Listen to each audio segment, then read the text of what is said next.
Today we're checking out viral psychiatry TikToks. When starting an antidepressant, you need to be careful. Here's why. This is what most people think it looks like when you start an antidepressant. Full of blue, right? But it doesn't. It looks like this. Full of nothing. That creates an issue because when you start your antidepressant, the first thing that's going to happen is you're going to be able to start feeling feelings again because it's not empty.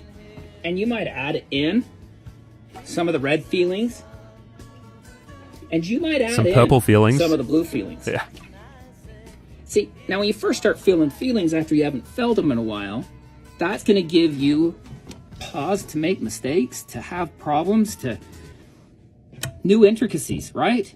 So this is why it's important that you have a therapist, you have people you talk to, you have people around you that you're working with more than just the antidepressant.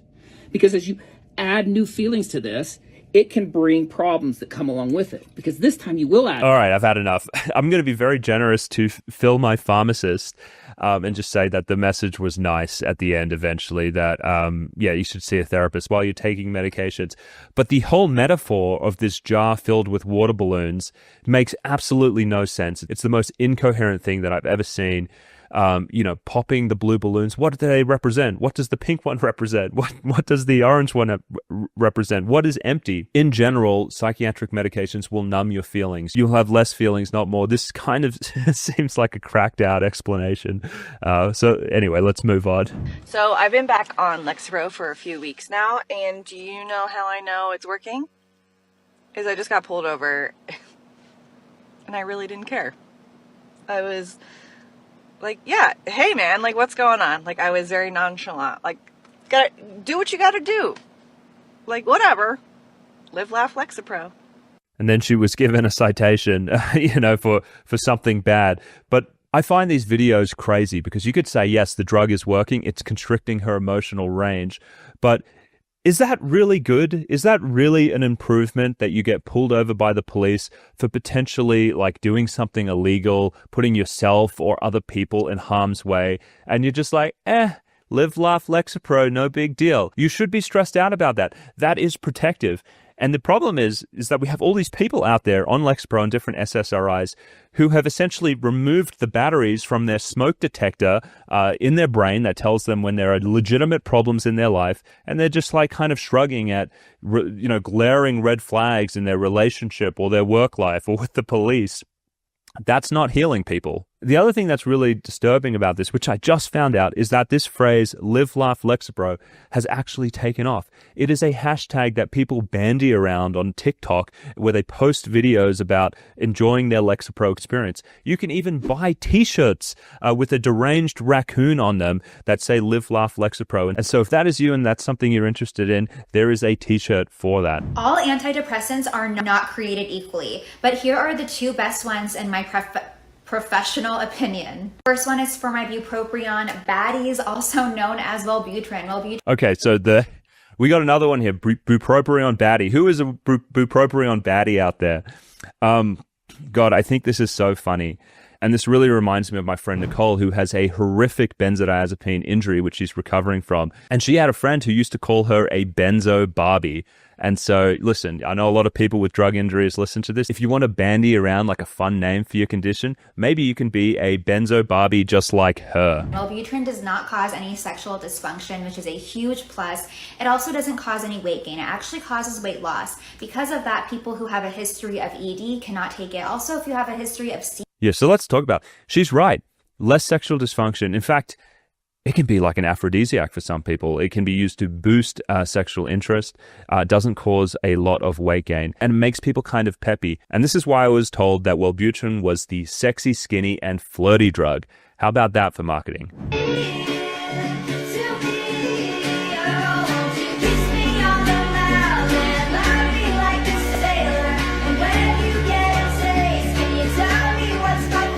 So I love this TikTok because everything he said is absolutely true. But what I think was very interesting was actually the comments. And so if we go below this, the first one is, don't piss me off. This is so stupid. Some of us actually need antidepressants to function. Claudia says, oh, STFU.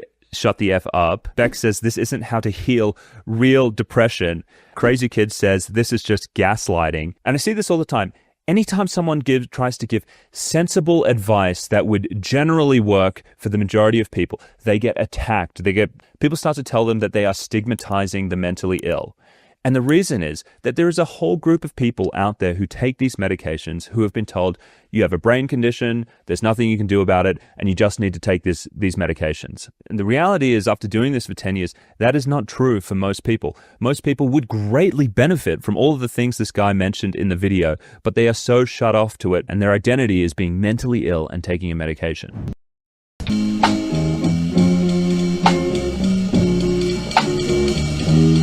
Okay, so this is essentially a pharma ad. Let's break it down. The top part says, this is a reminder that needing your antidepressant is nothing to be ashamed of. It is nothing to be ashamed of. You shouldn't feel ashamed to take a medication if you really need it. There's not a problem with that. The part below it is the disturbing bit where it says they help regulate brain chemistry like how diabetes medications regulate blood sugar. And let me tell you why that is the worst analogy ever. When someone has diabetes, you can measure problems with insulin. And when you give insulin, you actually correct those. That's not how psychiatric medications work. We've never found any kind of chemical imbalance in the brain that the drugs actually work on. Really, they work like Tylenol for joint pain. You are taking a medication which essentially masks symptoms. Now, why is this a big deal? Well, because it is misleading to tell people that there's some kind of chemical imbalance in their brain because it makes them think that they can't do anything. They start thinking that they have a broken brain and they need to take medications.